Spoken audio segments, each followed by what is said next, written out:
My name is Özlem from London School of Economics. First of all, I would like to thank you for your speech. I'd like to ask a question about the crisis in Syria. I'm from Turkey, and as everybody knows, Turkey is hosting nearly 2,500,000 Syrian refugees. And some Turkish people are criticizing Saudi Arabia on the grounds that Saudi Arabia isn't accepting refugees and it isn't doing enough for refugees as a rich country.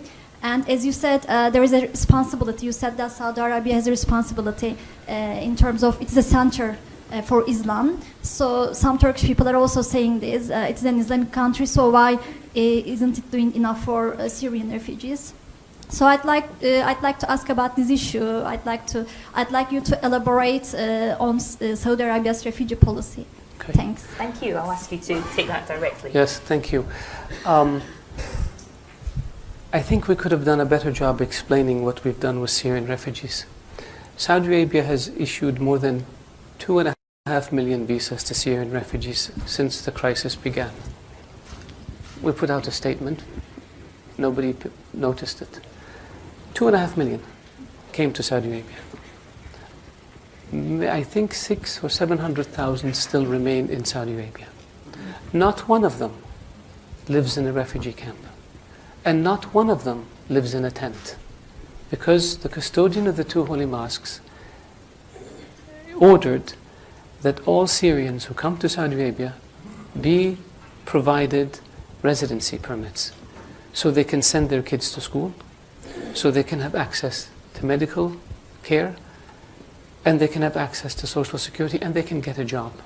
We don't have one Syrian.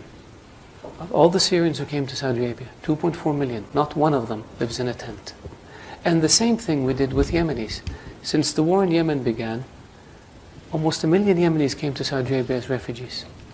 And the same policy was applied to Yemenis.